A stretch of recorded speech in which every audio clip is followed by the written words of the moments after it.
सत श्री अकाल, मैं अर्शदीप संधू न्यूज़ 18 पंजाब देख रहे दर्शकों का स्वागत है। शुरुआत करते हैं चंडीगढ़ तो। चंडीगढ़ ਦੇ ਵਿੱਚ ਜ਼ਮੀਨ ਮੰਗੀ ਹੈ ਹਰਿਆਣਾ ਨੇ ਨਵੀਂ ਤੇ ਵੱਖਰੀ ਵਿਧਾਨ ਸਭਾ ਦੇ ਲਈ। ਇਸ ਮੰਗ ਤੇ ਸਿਆਸੀ ਸੰਗਰਾਮ ਲਗਾਤਾਰ ਜਾਰੀ ਹੈ। ਹਰਿਆਣਾ ਦੇ ਮੁੱਖ ਮੰਤਰੀ ਮਨੋਹਰ ਲਾਲ ਨੇ ਦੋ ਟੁਕ ਕਹਿ ਦਿੱਤਾ ਹੈ ਕਿ ਸਾਡੀ ਮੰਗ ਤੇ ਪੰਜਾਬ ਨੂੰ ਇਤਰਾਜ਼ ਕਿਉਂ ਹੈ। ਪੰਜਾਬ ਦਾ ਇਸ 'ਚ ਕੋਈ ਲੈਣਾ ਦੇਣਾ ਹੀ ਨਹੀਂ ਹੈ। ਪੰਜਾਬ ਆਪਣਾ ਕੰਮ ਕਰੇ, ਅਸੀਂ ਆਪਣਾ ਕੰਮ ਕਰਾਂਗੇ। ਅਸਲ ਦੇ ਵਿੱਚ ਇਹ ਮਸਲਾ ਚੰਡੀਗੜ੍ਹ ਪ੍ਰਸ਼ਾਸਨ ਨੇ ਦੇਖਣਾ ਹੈ, ਪੰਜਾਬ ਦਾ ਕੋਈ ਮਾਮਲਾ ਨਹੀਂ ਹੈ। ਨਾਲੇ ਅਸੀਂ ਕੋਈ ਮੁਫਤ ਜ਼ਮੀਨ ਨਹੀਂ ਲੈ ਰਹੇ, ਬਦਲੇ ਦੇ ਵਿੱਚ ਜ਼ਮੀਨ ਵੀ ਦੇ ਰਹੇ ਹਾਂ। सीएम मनोहर लाल खट्टर का यह बयान है। चंडीगढ़ च जमीन वाली मंग नूं लैके सियासी संग्राम लगातार वेखण नूं मिल रहा है, जिथे पंजाब दीआं सियासी धिरां इस मंग का विरोध कर रही ने। उत्थे ही हरियाणा के मुख्यमंत्री मनोहर लाल ने यह बयान दिता है कि साडी मंग ते पंजाब नूं क्यों इतराज है। पंजाब का कोई लेना देना नहीं, पंजाब अपना काम करे, असीं अपना काम कर रहे हैं। चंडीगढ़ प्रशासन ने देखना है इस मसले ते की फैसला हुंदा है। चंडीगढ़ प्रशासन का मसला है, असीं कोई मुफ्त जमीन नहीं लै रहे, बदले च जमीन दे भी रहे हैं।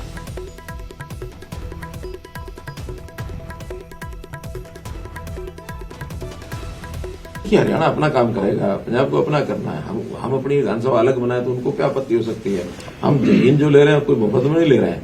जमीन 10 एकड़ उनसे ले रहे हैं तो 10 एकड़ उनको एडजॉइनिंग चंडीगढ़ के साथ लगती है, दे भी रहे हैं, इसलिए कहीं कोई दिक्कत नहीं। और वो चंडीगढ़ एडमिनिस्ट्रेशन को देखना है, इसमें उनको उसमें क्या आपत्ति है। चंडीगढ़ वो जो विधानसभा है, उस विधानसभा का तो भवन जैसा बटा हुआ हमारे पास भी रहेगा ही, क्योंकि विधानसभा छोटी पड़ती है। और आने वाले 2026 में उसकी डिलिमिटेशन होने के बाद विधानसभा के मेंबर्स बढ़ने की संभावना है। अब विधानसभा के मेंबर अगर बढ़ते हैं तो इतने मेंबर्स का तो वहां स्थान भी नहीं है।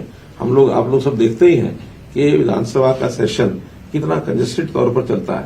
आखिर अच्छा भव्य विधानसभा भवन होगा तो जो पंजाब को क्या लेना देना, कोई उसका मतलब ही नहीं, अर्थ नहीं। हरियाणा के मुख्यमंत्री ने दो टुक कह दिता है कि पंजाब का इस मसले ते कोई लेना देना नहीं है। चंडीगढ़ प्रशासन का मामला है, असी जमीन दे रहे हैं, जमीन के बदले जमीन मांग रहे हैं। नील गर्ग आम आदमी पार्टी के बुलारे साडे नाल फोन लाइन ते जुड़े ने। नील गर्ग जी, स्वागत है न्यूज़ 18 पंजाब ते। हरियाणा जमीन मंग रहा वक्री विधान सभा दे लई ते इस मामले ते सारियां सियासी धिरां कह रही ने कि चंडीगढ़ पंजाब दा है। साडे नाल रमन मलिक भी जुड़े ने, बीजेपी के आगू। लेकिन पहला नील गर्ग का रुख करते हैं। नील जी, किवें तुसीं इस बयान नूं देखदे हो? हरियाणा के मुख्यमंत्री का बयान है कि पंजाब का यह मसला ही नहीं है, पंजाब का कोई लेना देना नहीं है, चंडीगढ़ प्रशासन ने देखना है। क्यों पंजाब का मसला क्यों नहीं है? पंजाब का ही तो मसला है। चंडीगढ़ प्रशासन ने इस की देखना है। जो चंडीगढ़ बनाई गई सी राजधानी, पंजाब के पिंडां नूं 28 पिंडां नूं उजाड़ के बनाई गई सी। और जो हरियाणा ते पंजाब वखरे होए सी 1 नवंबर 1966 ਨੂੰ ਜਿਹੜਾ ਰੀਆਰਗੇਨਾਈਜੇਸ਼ਨ ਐਕਟ ਵੀ ਬਣਿਆ ਸੀ, ਉਹਦੇ ਮੁਤਾਬਕ ਵੀ ਜਿਹੜਾ ਹੈਗਾ ਹਰਿਆਣਾ ਨੂੰ ਇੱਕ ਟੈਂਪਰੇਰੀ ਤੌਰ ਤੇ ਆਰਜੀ ਤੌਰ ਦੇ ਉੱਤੇ ਇਹ ਅਰੇਂਜਮੈਂਟ ਦਿੱਤਾ ਗਿਆ ਸੀ ਕਿ ਉਹ ਚੰਡੀਗੜ੍ਹ ਨੂੰ ਆਪਣੀ ਰਾਜਧਾਨੀ ਦੇ ਤੌਰ ਤੇ ਉਹ ਵਰਤ ਸਕਦਾ ਹੈਗਾ। ਲੇਕਿਨ 50 ਸਾਲਾਂ ਦੇ ਅੰਦਰ ਅੰਦਰ ਉਸਨੇ ਆਪਣੀ ਰਾਜਧਾਨੀ ਬਣਾਣੀ ਸੀ। ਇਹ ਗੱਲ ਵੱਖਰੀ ਹੈ ਕਿ ਸਮੇਂ ਦੇ ਹੁਕਮਰਾਨਾਂ ਨੇ ਉਸ ਚੀਜ਼ ਵੱਲ ਪੁਖਤਾ ਤੌਰ ਤੇ ਇੰਤਜ਼ਾਮ ਨਹੀਂ ਕੀਤੇ ਤੇ ਉਹ ਜਿਹੜਾ ਹੈਗਾ ਮਸਲਾ ਸੀ ਉਹ ਲਿੰਗਰ ਔਨ ਹੁੰਦਾ ਆਇਆ ਤੇ ਜਿਹੜਾ ਕਿ ਅੱਜ ਇੱਕ ਵੱਡਾ ਮਸਲਾ ਬਣ ਗਿਆ। ਪਰ ਕਾਨੂੰਨੀ ਤੌਰ ਦੇ ਉੱਤੇ ਚੰਡੀਗੜ੍ਹ ਦੇ ਉੱਤੇ ਪੰਜਾਬ ਦਾ ਹੱਕ ਹੈਗਾ, ਉਸ ਦੇ ਉੱਤੇ ਹਰਿਆਣੇ ਦਾ ਕੋਈ ਲੈਣਾ ਦੇਣਾ ਨਹੀਂ। ਹਰਿਆਣੇ ਨੇ ਆਪਣੀ ਰਾਜਧਾਨੀ ਬਣਾਉਣੀ ਹੈ ਜਾਂ ਆਪਣੀ ਵਿਧਾਨ ਸਭਾ ਬਣਾਉਣੀ ਹੈ, ਉਹ ਆਪਣੇ ਪੰਚਕੂਲਾ ਬਣਾ ਲਵੇ ਜਾਂ ਆਪਣੇ ਕਿਸੇ ਹੋਰ ਖੇਤਰ ਦੇ ਵਿੱਚ ਬਣਾ ਲਵੇ। ਮਤਲਬ ਤੁਸੀਂ ਦੇਖੋ ਕਿੰਨੀ ਹਾਸੋਹੀਣੀ ਗੱਲ ਹੈ ਕਿ ਉਹ ਕਹਿੰਦੇ ਜੀ ਪੰਚਕੂਲਾ 'ਚ ਥਾਂ ਲੈ ਲਿਓ ਤੇ ਸਾਨੂੰ ਚੰਡੀਗੜ੍ਹ ਦੇ ਵਿੱਚ ਥਾਂ ਦੇ ਦਿਓ। ਪਰ ਜਿਹੜੀ ਤੁਸੀਂ ਚੰਡੀਗੜ੍ਹ 'ਚ ਥਾਂ ਦਾ ਵਟਾਂਦਰਾ ਕਰਨਾ, ਚੰਡੀਗੜ੍ਹ 'ਚ ਥਾਂ ਦਾ ਵਟਾਂਦਰਾ ਕਿਉਂ ਕਰਨਾ? ਤੁਸੀਂ ਆਪਣੀ ਪੰਚਕੂਲਾ 'ਚ ਬਣਾਓ, ਜਿੱਥੇ ਤੁਹਾਡਾ ਆਪਣੀ ਸਟੇਟ ਹੈ, ਤੁਹਾਡਾ ਆਪਣਾ ਹੱਕ ਹੈ, ਉੱਥੇ ਤੁਸੀਂ ਜੋ ਮਰਜ਼ੀ ਬਣਾਈ ਚਲੋ। 10 ਕਿੱਲੇ ਦੀ ਬਜਾਏ ਤੁਸੀਂ 50 ਕਿੱਲਿਆਂ 'ਚ ਬਣਾਓ। ਪਰ ਜਿਹੜਾ ਚੰਡੀਗੜ੍ਹ ਹੈ ਉਹਦੇ ਤੇ ਹੱਕ ਪੰਜਾਬ ਦਾ ਹੀ ਹੈ। ਰਮਨ ਮਲਿਕ जुड़े ने साडे नाल, हरियाणा बीजेपी के आगू ने। रमन जी, वार-वार यह मसला उठता है, वार-वार सारियां जिहड़ियां पंजाब दीयां सियासी धिरां ने यही बयान हुंदा है कि चंडीगढ़ पंजाब दा है, हरियाणा ने अपनी वक्री राजधानी बनाउणी सी, ओह नहीं बनाई, तुसीं हुण किसी होर शहर दे विच बना लो। सबसे पहले हमारा पानी दो, सुप्रीम कोर्ट ने बोला है। यहाँ तो आपको सुप्रीम कोर्ट और देश का संविधान नजर नहीं आता। जब बात आती है हमारे हकों की देने की, तब आपको सारी चीजें भूल जाती हैं। आज तक विधानसभा के अंदर 60-40 होना था, वो नहीं हुआ। तो मैं ये समझना चाहता हूँ जो इनका अधिकार क्षेत्र है, और मैं बार बार आपकी चैनल पर ये बोलता आ रहा हूँ कि एक पंजाब का पॉलिटिशियन जिसके अंदर दम हो, वो माननीय सुप्रीम कोर्ट में जाके इस जो ऑर्डर है, जो हमने डिमांड करी यूनियन टेरिटरी में अपनी विधानसभा की, उसके अगेंस्ट कोई डिक्टा ले आए, कोई ऑर्डर ले आए, कोई स्टे ले आए, एक नहीं है साहब, क्योंकि इनको ना देश के संविधान के ऊपर, ना देश की सर्वोच्च न्यायालय के ऊपर विश्वास है, ना ये उसकी इज्जत करते हैं। मैं आपसे ये पूछता हूँ कि आज के समय में पोल्यूशन के विषय आए तो ये पलट जाते हैं, पानी का विषय आए तो ये पलट जाते हैं, प्रगति का विषय आए तो ये पलट जाते हैं, न्याय व्यवस्था का विषय आए तो ये पलट जाते हैं। पंजाब के अंदर कौन सी चीज ठीक चल रही है अब तो ये बताएं। ये तो बन गए, मुख्यमंत्री भी बन गए, एक सुपर सीएम भी बन गए, एक रिमोट कंट्रोल चलाने वाले लेफ्टिनेंट गवर्नर भी वहां बन गए। अब देखिए ना, फैक्ट ये है कि भगवंत मान 8 PM नो सीएम है, उसके बाद उनका रिमोट कंट्रोल जो है वो राघव चड्ढा के पास है, और इन सबका सुपर सीएम केजरीवाल है। उसके बाद मुख्य जो मुद्दा है रमन जी, उस तो बाहर ना जाइए, निजी टिप्पणियां इस तरीके नाल नहीं करनी चाहिए, लेकिन इस मसले का हल की है? मसले ਦਾ ਹੱਲ ਕੀ ਤੁਸੀਂ ਖੁਦ ਹੀ ਜ਼ਿਕਰ ਕੀਤਾ ਕਿ ਇਸ ਮਸਲੇ ਤੇ ਬਹੁਤ ਵਾਰ ਅਸੀਂ ਗੱਲਬਾਤ ਕਰ ਚੁੱਕੇ ਹਾਂ, डिस्कशन भी कर चुके हैं, लेकिन इस मसले का हल की है? फिर चंडीगढ़ यूनियन टेरिटरी है, हमने यूनियन से डिमांड करी, यूनियन ने हमको दिया। इसमें अगर आपको पंजाब को कोई प्रॉब्लम है तो उसके पास 2 जगह है जाने की, एक तो सेंट्रल गवर्नमेंट के पास, दूसरा सुप्रीम कोर्ट। उसके अलावा बिना बात के पॉलिटिकल पॉइंट स्कोर करना और बिना बात के एक तमाशा खड़ा करके एक मरासी की तरह अपने आप को दिखाना पब्लिक के अंदर, ये कोई उचित तरीका नहीं है। आपको अगर कोई करना, हमने भी करना, हमने 20 साल की लड़ाई पानी के लिए लड़ी है और सुप्रीम कोर्ट के फैसला लिया, उसके बाद प्रेसिडेंशियल रेफरेंस लिया, हमने लड़ा ना, हमने सभ्य तरीके से करा। आप भी सभ्यता का, शिष्टाचार का पालन करिए। नील गर्ग जी ਦਾ ਮੈਂ ਰੁਕ ਕਰਦੀ ਹਾਂ। ਨੀਲ ਜੀ ਉਹ ਕਹਿ ਰਹੇ ਨੇ ਕਿ ਸੈਂਟਰਲ ਗਵਰਨਮੈਂਟ ਤੱਕ ਪਹੁੰਚ ਕਰ ਸਕਦੇ ਨੇ, ਸੁਪਰੀਮ ਕੋਰਟ ਤੱਕ ਪਹੁੰਚ ਕਰ ਸਕਦੇ ਨੇ, ਕੀ ਸਿਰਫ ਫਿਰ ਇਹ ਕੋਈ ਸਰਕਾਰ ਦੇ ਵੱਲੋਂ ਇਸ ਨੂੰ ਲੈ ਕੇ ਕੋਈ ਕਦਮ ਚੁੱਕਿਆ ਜਾਏਗਾ, ਸੈਂਟਰਲ ਗਵਰਨਮੈਂਟ ਦੇ ਨਾਲ ਗੱਲਬਾਤ ਕੀਤੀ ਜਾਏਗੀ, ਜਾਂ ਫਿਰ ਸੁਪਰੀਮ ਕੋਰਟ ਦਾ ਰੁਖ ਕੀਤਾ ਜਾਏਗਾ, ਅਦਾਲਤ ਦਾ ਰੁਖ ਕੀਤਾ ਜਾਏਗਾ, ਜਾਂ ਇਹ ਬਹਿਸ ਤਾਂ ਬਹੁਤ ਲੰਬੇ ਸਮੇਂ ਤੋਂ ਚੱਲ ਰਹੀ ਹੈ, ਹੱਲ ਕਿਵੇਂ ਨਿਕਲੇਗਾ? ਜੀ ਦੇਖੋ, ਸਾਡਾ ਜਿਹੜਾ ਮੁਲਕ ਹੈ ਇੱਕ ਫੈਡਰਲ ਮੁਲਕ ਹੈਗਾ। ਇਸ ਦੇ ਵਿੱਚ ਸੰਵਿਧਾਨ ਦੇ ਵਿੱਚ ਕਲੀਅਰ ਕੱਟ ਜਿਹੜਾ ਲਿਖਿਆ ਹੋਇਆ ਹੈ ਕਿ ਸੂਬਿਆਂ ਦੀਆਂ ਆਪਣੀਆਂ ਕੀ ਸ਼ਕਤੀਆਂ ਨੇ ਤੇ ਕੇਂਦਰ ਸਰਕਾਰ ਦੀਆਂ ਆਪਣੀਆਂ ਕੀ ਸ਼ਕਤੀਆਂ ਨੇ।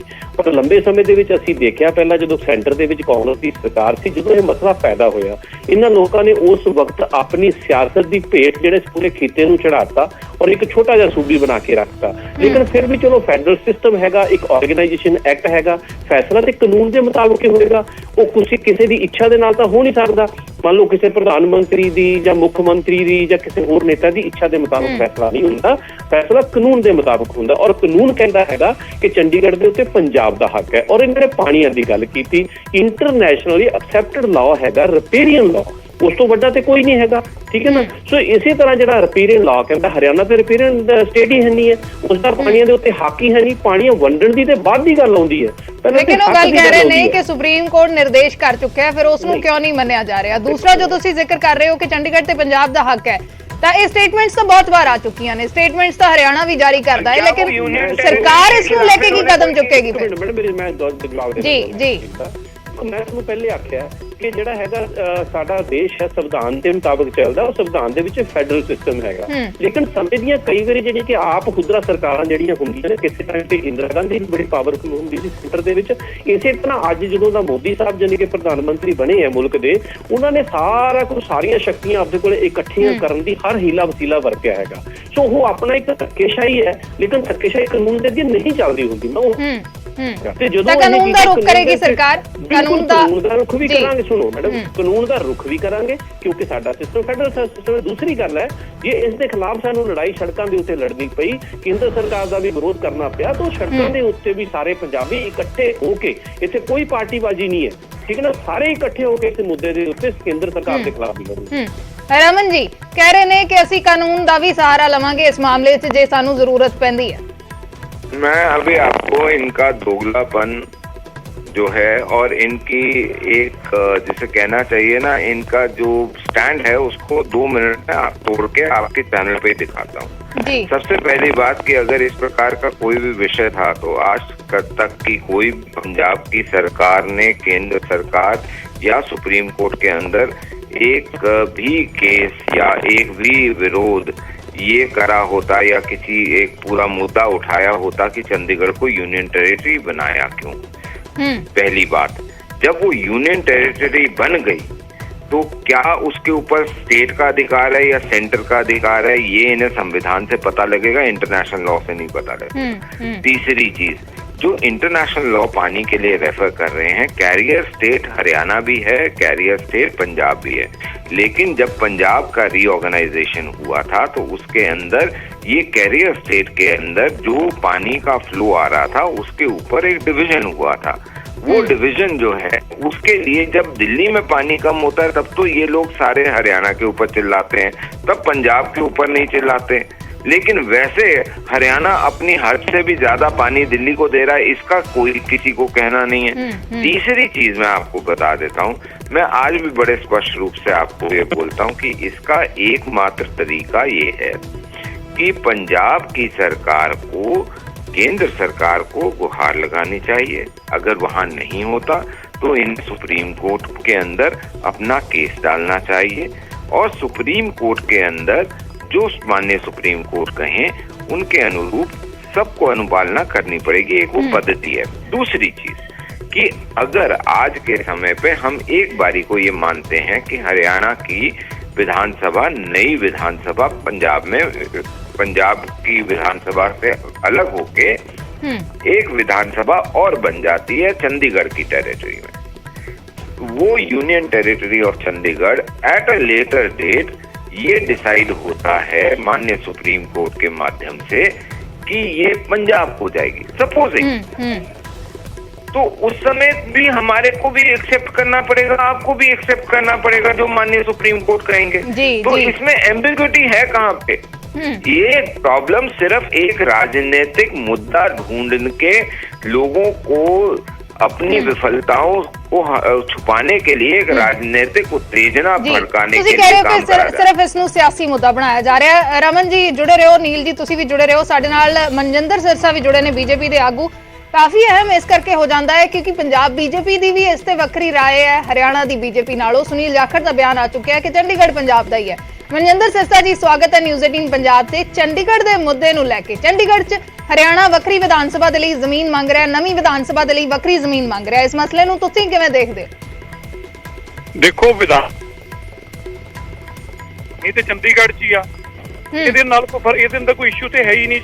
ਜੇਕਰ ਇਹ ਇਸ਼ੂ ਹੋਵੇ, ਪ੍ਰਜ਼ੂਮ ਕਰ ਲੈਣੇ ਐਸਾ ਇਸ਼ੂ ਹੈਗਾ ਹੈ, ਤੇ ਫਿਰ ਚੰਡੀਗੜ੍ਹ ਦੇ ਅੰਦਰ ਹਰਿਆਣਾ ਦੇ ਇੰਨੇ ਸਾਰੇ ਦਫ਼ਤਰਾਂ ਵਾਸਤੇ ਜਗ੍ਹਾ ਅਲਾਟ ਹੋਈ, ਇੰਨੇ ਸਾਰੇ ਆਫਿਸਿਸ ਬਣੇ, 17 ਸੈਕਟਰ 'ਚ ਮਲਟੀ ਸਟੋਰੀ ਬਿਲਡਿੰਗਸ ਬਣੀਆਂ ਨੇ, 7 ਸੈਕਟਰ ਅੰਦਰ ਨੇ, 8 ਸੈਕਟਰ ਨੇ, ਇਹ ਤਾਂ ਇਸ਼ੂ ਹੀ ਨਹੀਂ ਹੈਗਾ। ਹਾਂ ਇਸ਼ੂ ਇਹ ਆ ਜੇਕਰ ਹਰਿਆਣਾ ਇਹ ਗੱਲ ਕਵੇ ਕਿ ਜੀ ਹੁਣ ਸਾਡੀ ਖਾਲੀ ਵਿਧਾਨ ਸਭਾ ਹਰਿਆਣਾ 'ਚ ਰਹਿਣੀ ਚਾਹੀਦੀ, ਪੰਜਾਬ ਦੀ ਇੱਥੇ ਨਹੀਂ ਹੋਣੀ ਚਾਹੀਦੀ, ਤਾਂ ਤੇ ਆਪਾਂ ਇਸ਼ੂ ਕਹੀਏ ਇਹਨੂੰ। ਜੋ ਔਰ ਯੂਨੀਅਨ ਟੈਰੀਟਰੀ ਆ ਦੋਵਾਂ ਦੀ ਪਹਿਲਾਂ ਤੋਂ ਹੀ ਵਿਧਾਨ ਸਭਾ ਉੱਥੇ ਆ, ਤੁਹਾਨੂੰ ਕੋਈ ਇਤਰਾਜ਼ ਨਹੀਂ ਵੱਖਰੀ ਵਿਧਾਨ ਸਭਾ ਤੇ ਨਵੀਂ ਵਿਧਾਨ ਸਭਾ ਤੇ? ਨਹੀਂ ਇਤਰਾਜ਼ ਮੈਂ ਦੱਸਦਾ ਫਰਕ ਆ ਨਾ, ਜੇ ਇਤਰਾਜ਼ ਪੰਜਾਬ ਦਾ ਕਲੇਮ ਕੱਟਦਾ ਹੋਵੇ, ਪੰਜਾਬ ਦਾ ਨੁਕਸਾਨ ਤਾਂ ਫਿਰ ਸਾਡਾ ਇਤਰਾਜ਼ ਜਾਇਜ਼ ਆ 100% ਆ। लेकिन बाकी सियासी तरह तो इसनूं इसे तरीके नाल देख रही ने कि चंडीगढ़ पंजाब दा है, राजधानी पंजाब दी बनी सी, हरियाणा ने वक्री बनानी सी, ते जे हुण वक्री विधान सभा ही नवीं विधान सभा ही हरियाणा इत्थे बना लैंदा है तां मतलब क्लेम पक्का ही खत्म हो गया। नहीं हरियाणे दी को बनाउण दा क्लेम किवें खत्म हो जू? पंजाब अपना क्लेम छड्डूगा तां क्लेम खत्म होगा। पंजाब ने क्लेम छड्डना शुरू करता, नवां चंडीगढ़ न्यू चंडीगढ़ आपे ही बना लिया। देखो तुसीं समझो पंजाब ने कितनी वड्डी गलती की, केवल अपने चंद निजी मुआवजा वास्ते पंजाब दे चंडीगढ़ नूं न्यू चंडीगढ़ अपने आपे ही बना लिया जी। दूजी गल पंजाब ने अपने सारे मैक्सिमम दफ्तर खुद ही इत्थों बाहर कढ के लै गए। ये तो खुद पंजाब ने गलती की आ, जो कि मैं समझदा है कि हरियाणा जिहड़ा पंजाब दा हक है वो चंडीगढ़ ते पंजाब दा ही हक हैगा। पंजाब दा सूबा सीगा, सूबे चों निकलिया कैपिटल आ, उस वेले थोड़ी देर दित्ती गई सी। इस गल च कोई शक नहीं कि पंजाब दा हक है और पंजाब दा ही हक रहूगा।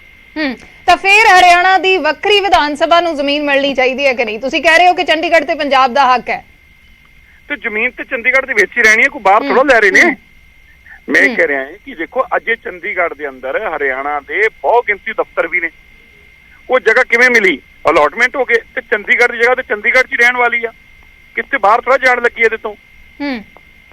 ਤੁਹਾਡਾ ਬਿਆਨ ਸਿਰਸਾ ਜੀ ਬਹੁਤ ਐਂਬੀਗੁਅਸ ਹੈ। ਇੱਕ ਪਾਸੇ ਤੁਸੀਂ ਕਹਿ ਰਹੇ ਹੋ ਕਿ ਚੰਡੀਗੜ੍ਹ ਪੰਜਾਬ ਦਾ ਹੈ, ਦੂਸਰੇ ਪਾਸੇ ਕਹਿ ਰਹੇ ਹੋ ਕਿ ਉਹ ਜ਼ਮੀਨ ਜੇ ਬਣ ਵੀ ਜਾਂਦਾ ਹੈ ਤਾਂ ਉਹ ਚੰਡੀਗੜ੍ਹ ਦੇ ਵਿੱਚ ਹੀ ਰਹਿਣੀ ਹੈ। ਜਿਹੜੀਆਂ ਚੰਡੀਗੜ੍ਹ ਸਿਆਸੀ ਧਿਰਾਂ ਚੰਡੀਗੜ੍ਹ ਪੰਜਾਬ ਦਾ ਦੀਆਂ ਨੇ ਉਹ ਤਾਂ ਕਹਿ ਰਹੀਆਂ ਨੇ ਕਿ ਹਰਿਆਣਾ ਨੇ ਜੇ ਬਣਾਉਣੀ ਹੈ ਵੱਖਰੀ ਵਿਧਾਨ ਸਭਾ ਤਾਂ ਪੰਚਕੂਲੇ 'ਚ ਬਣਾ ਲਵੇ। ਨਹੀਂ, ਮੈਂ ਕਹਿੰਦਾ ਉਹਨਾਂ ਦਾ ਸੁਝਾਅ ਵੀ ਠੀਕ ਹੋਊਗਾ, ਕੋਈ ਮਾੜੀ ਗੱਲ ਨਹੀਂ, ਪਰ ਦੂਜੇ ਪਾਸੇ ਜਦੋਂ ਤੱਕ ਇਹ ਡਿਸੀਜਨ ਨਹੀਂ ਲਿਆ ਜਾਂਦਾ ਆਪਸ ਬੈਠ ਕੇ, ਦੇਖੋ ਲੜਾਈ ਤੇ ਹਰਿਆਣੇ ਪੰਜਾਬ ਦੀ ਪਹਿਲਾਂ ਵੀ ਰਾਜਧਾਨੀ ਨੂੰ ਲੈ ਕੇ ਬਹੁਤ ਵਾਰ ਕਰਾਈ ਜੀ ਜੀ ਬੜਾ ਮੌਕਾ ਬਣਿਆ ਕਿਸਾਨੀ ਸੰਘਰਸ਼ ਦੇ ਦੌਰਾਨ ਦੋਵੇਂ ਇਕੱਠੇ ਹੋਏ। ਮੇਰਾ ਇਹ ਮੰਨਣਾ ਹੈ ਕਿ ਰਾਜਨੀਤਿਕ ਲੋਕ ਜਿਹੜੇ ਤੇ ਆਪਣੀ ਰੋਟੀਆਂ ਸੇਕ ਰਹੇ ਨੇ, ਜੇ ਪੰਜਾਬ ਦੀਆਂ ਜਿਹੜੀਆਂ ਪਾਰਟੀਆਂ ਨੇ ਜੇ ਉਸ ਨੂੰ ਚਿੰਤਾ ਦੀ, ਹੁਣ ਦੇਖੋ ਪੰਜਾਬ 'ਚ ਕਿਹੜੀਆਂ ਪਾਰਟੀਆਂ, 3 ਪਾਰਟੀਆਂ, ਅਕਾਲੀ ਦਲ ਨੇ ਤਾਂ ਖੁਦ ਨਿਊ ਚੰਡੀਗੜ੍ਹ ਬਣਾਇਆ ਹੈ, ਉਹ ਕਿਵੇਂ ਕਲੇਮ ਕਰ ਸਕਦੇ? ਅਕਾਲੀ ਦਲ ਦੇ ਦੌਰ ਦੇ ਅੰਦਰ ਹੀ ਪੰਜਾਬ ਦਾ ਵਿਜੀਲੈਂਸ ਦਾ ਹੈਡਕੁਆਟਰ, ਪੰਜਾਬ ਦਾ ਇੰਟੈਲੀਜੈਂਸ ਦਾ ਹੈਡਕੁਆਟਰ ਪੰਜਾਬ 'ਚ ਚੰਡੀਗੜ੍ਹ ਤੋਂ ਬਾਹਰ ਗਿਆ, ਪੰਜਾਬ ਦੇ ਐਗਰੀਕਲਚਰ ਦਾ ਆਪਣਾ ਜਿਹੜਾ ਬਣਾਇਆ ਭਵਨ ਉਹ ਬਾਹਰ ਗਿਆ। ਸੋ ਪੰਜਾਬ ਨੇ ਖੁਦ ਹੀ ਬੜੀਆਂ ਸਾਰੀਆਂ ਆਪਣੀਆਂ ਆਰਗੇਨਾਈਜੇਸ਼ਨਾਂ ਚੰਡੀਗੜ੍ਹ ਤੋਂ ਬਾਹਰ ਕੱਢ ਕੇ ਮੌਲੀ ਲੈ ਗਏ, ਇੱਕ ਗੱਲ। ਦੂਜੀ ਕਾਂਗਰਸ ਨੇ ਤੇ ਵਿਵਾਦ ਖੜਾ ਕੀਤਾ, ਉਹਨੇ ਤੇ ਪੰਜਾਬ ਦੀ ਰਾਜਧਾਨੀ ਵਿੱਚ ਹਰਿਆਣਾ ਲੈ ਕੇ ਆਂਦਾ, ਉਹਨਾਂ ਨੂੰ ਅਧਿਕਾਰ ਨਹੀਂ। ਤੀਜੀ ਰਹਿ ਗਈ ਆਮ ਆਦਮੀ ਪਾਰਟੀ ਦਾ ਅਰਵਿੰਦ ਕੇਜਰੀਵਾਲ ਦਿੱਲੀ 'ਚ ਕਹਿੰਦੇ ਨੇ ਇਹ ਪੰਜਾਬ 'ਚ ਰਹਿਣਾ ਚਾਹੀਦਾ ਤੇ ਹਰਿਆਣੇ 'ਚ ਜਾ ਕੇ ਕਹਿੰਦੇ ਹਰਿਆਣੇ ਨੂੰ ਮਿਲਣਾ ਚਾਹੀਦਾ।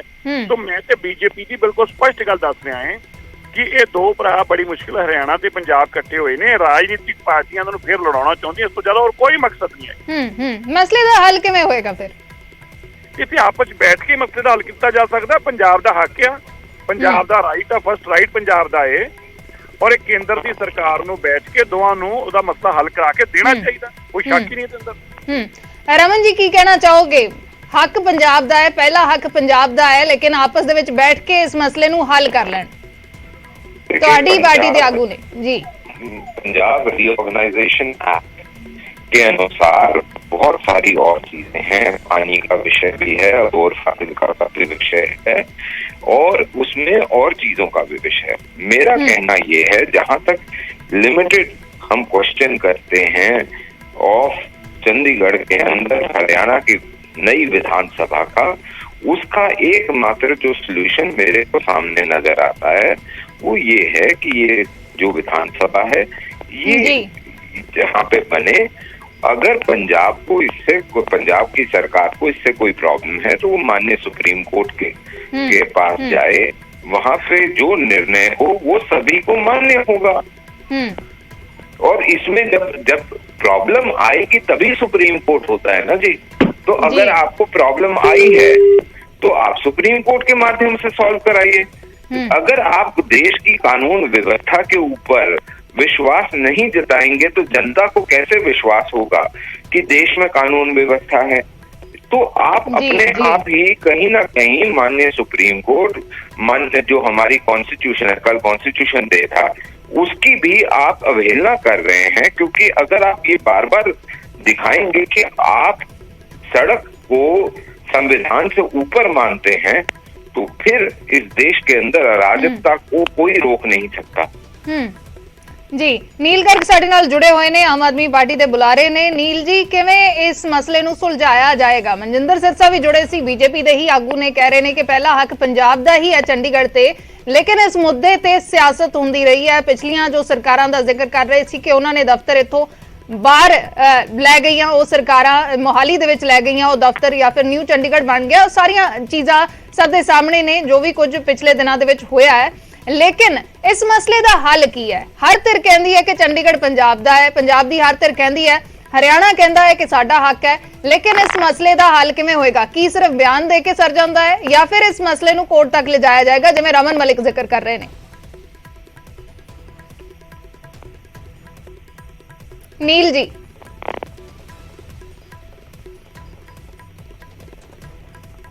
ਨੀਲ ਜੀ ਤੁਹਾਨੂੰ ਆਵਾਜ਼ ਮਿਲ ਰਹੀ ਹੈ?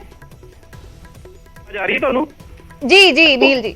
ਹਾਂ, ਤੇ ਇੱਕ ਗੱਲ ਤੇ ਸਿਰਸਾ ਸਾਹਿਬ ਨੇ ਠੀਕ ਆਖੀ ਹੈ ਕਿ ਅਕਾਲੀਆਂ ਦੇ ਵੇਲੇ ਜਿਸ ਤਰੀਕੇ ਨਾਲ ਜਿਹੜੇ ਦਫ਼ਤਰ ਸ਼ਿਫਟ ਕੀਤੇ ਗਏ ਉਹ ਗਲਤ ਸੀ। ਲੇਕਿਨ ਦੂਸਰੇ ਬੰਦੇ ਜਦੋਂ ਕਹਿੰਦੇ ਆ ਕਿ ਅੱਜ ਚੰਡੀਗੜ੍ਹ ਦੇ ਵਿੱਚ ਇੰਨੇ ਦਫ਼ਤਰ ਜਿਹੜੇ ਹਰਿਆਣੇ ਦੇ ਹੈਗੇ ਆ, ਇਹਦਾ ਮਤਲਬ ਜਦੋਂ ਰੀਆਰਗੇਨਾਈਜੇਸ਼ਨ ਐਕਟ ਬਣਿਆ ਸੀ ਤੇ ਜਦੋਂ ਹਰਿਆਣਾ ਤੇ ਪੰਜਾਬ ਵੱਖਰੇ ਹੋਏ ਸੀ ਤੇ ਆਰਜੀ ਤੌਰ ਤੇ ਤਾਂ ਆਫਿਸ ਬਣਾਏ ਗਏ ਸੀ ਨਾ, ਤਾਂ ਹੀ ਤਾਂ ਉਹ 5 ਸਾਲਾਂ ਲਈ ਬਣਾਏ ਗਏ ਸੀ ਕਿ ਉਸ ਤੋਂ ਬਾਅਦ ਜਿਹੜਾ ਹਰਿਆਣਾ ਹੈਗਾ ਉਹ ਆਪਣੇ ਆਫਿਸ ਆਪ ਬਣਾ ਲਵੇ। ਇਹ ਤਾਂ ਹੁਣ ਹਰਿਆਣਾ ਹੈਗਾ, ਉਹਨੂੰ ਸਨਮਾਨ ਕਰਨਾ ਚਾਹੀਦਾ ਹੈ ਉਸ ਰੀਆਰਗੇਨਾਈਜੇਸ਼ਨ ਰੈਗੂਲੇਸ਼ਨ ਐਕਟ ਦਾ, ਜਿਸ ਦੇ ਵਿੱਚ ਇਹ ਆਰਜੀ ਤੌਰ ਦੇ ਉੱਤੇ ਇਸ ਨੂੰ ਇਸ ਦੀ ਚੀਜ਼ ਦੇ ਪ੍ਰਬੰਧ ਕੀਤੇ ਗਏ ਸੀ। ਪਰ ਜਿਹੜੀ ਗੱਲ ਅਸਲ 'ਚ ਦੇਖਣ 'ਚ ਆ ਰਹੀ ਹੈਗੀ ਹੈ, ਜਿਹੜੀ ਗੱਲ ਸਿਰਸਾ ਸਾਹਿਬ ਨੇ ਵੀ ਜ਼ਿਕਰ ਕੀਤਾ ਕਿ ਕੁਝ ਸਿਆਸੀ ਪਾਰਟੀਆਂ ਜਿਹੜੀਆਂ ਉਹ ਨਹੀਂ ਚਾਹੁੰਦੀਆਂ ਕਿ ਪੰਜਾਬ ਤੇ ਹਰਿਆਣਾ ਦੇ ਲੋਕ ਇਕੱਠੇ ਹੋਣ, ਕਿਉਂਕਿ ਉਸ ਦਾ ਨਤੀਜਾ ਬੀਜੇਪੀ ਨੇ ਪਿਛਲੇ ਦਿਨੀ ਭੁਗਤਿਆ। ਜਦੋਂ ਜਾਣੀ ਕਿ ਕਿਸਾਨ ਅੰਦੋਲਨ ਹੋਇਆ, ਉਸ ਵਕਤ ਵੀ ਜਾਣੀ ਕਿ ਹਰਿਆਣਾ ਕੀ ਪੰਜਾਬ ਸਰਕਾਰ ਹਰਿਆਣੇ ਦੀ ਸਰਕਾਰ ਨਾਲ ਜਾਂ ਕੇਂਦਰ ਸਰਕਾਰ ਨਾਲ ਇਹ ਮਸਲਾ ਚੁੱਕੇਗੀ? ਇਹਦਾ ਕੋਈ ਹੱਲ ਨਿਕਲੇਗਾ? ਮੈਂ ਮੈਡਮ ਉਸੇ ਗੱਲ ਤੇ ਆ ਰਿਹਾ ਸੀ ਕਿ ਦੂਸਰੇ ਬੰਨੇ ਜਿਹੜਾ ਹੈਗਾ, ਜਦੋਂ ਉਸ ਵੇਲੇ ਵੀ ਇਹ ਮੁੱਦਾ ਜਾਨੀ ਕਿ ਸਮੇਂ ਸਰਕਾਰਾਂ ਨੇ ਇਹਨੂੰ ਵੱਖ ਕੀਤਾ ਹਰਿਆਣਾ ਤੇ ਪੰਜਾਬ ਨੂੰ, ਅੱਜ ਵੀ ਜਦੋਂ ਤੁਸੀਂ ਦੇਖੋਗੇ ਕਿ ਬੀਜੇਪੀ ਗਵਰਨਰ ਦੇ ਥਰੂ ਜਿਹੜਾ ਐਡਮਿਨਿਸਟ੍ਰੇਟਰ ਹੈਗਾ ਚੰਡੀਗੜ੍ਹ ਦਾ, ਉਹਦੇ ਥਰੂ ਇਹ ਮੁੱਦਾ ਪੈਦਾ ਕਰ ਰਹੇ ਨੇ। ਉਹਦੇ ਤੇ ਖਾਰਖੇ ਤੇ ਨਹੀਂ ਆਉਂਦਾ ਉਹ ਕਿਸੇ ਨੂੰ ਜ਼ਮੀਨ ਦੇ ਸਕੇ, ਕਿਉਂਕਿ ਤੇ ਪੰਜਾਬ ਦਾ ਹੱਕ ਹੈ। ਮੈਂ ਫਿਰ ਕਹਿ ਰਿਹਾ ਕਾਨੂੰਨ ਪਹਿਲਾਂ ਮਲਿਕ ਸਾਹਿਬ ਪੜ੍ਹ ਲੈਣ, ਬੀਜੇਪੀ ਚੰਗੀ ਤਰ੍ਹਾਂ ਕਾਨੂੰਨ ਪੜ੍ਹ ਲਵੇ ਔਰ ਸੰਵਿਧਾਨ ਦੀ ਸਨਮਾਨ ਕਰਨਾ ਸਿੱਖੇ, ਉਸ ਤੋਂ ਬਾਅਦ ਗੱਲ ਕਰੇ। ਕੋਈ ਮਸਲਾ ਹੀ ਨਹੀਂ ਹੈ, ਕਿਉਂਕਿ ਪੰਜਾਬ ਦਾ ਚੰਡੀਗੜ੍ਹ ਦੇ ਉੱਤੇ ਪੰਜਾਬ ਦਾ ਹੱਕ ਹੈ, ਪੰਜਾਬ ਪਾਣੀਆਂ ਦੇ ਉੱਤੇ ਪੰਜਾਬ ਦਾ ਹੱਕ ਹੈ।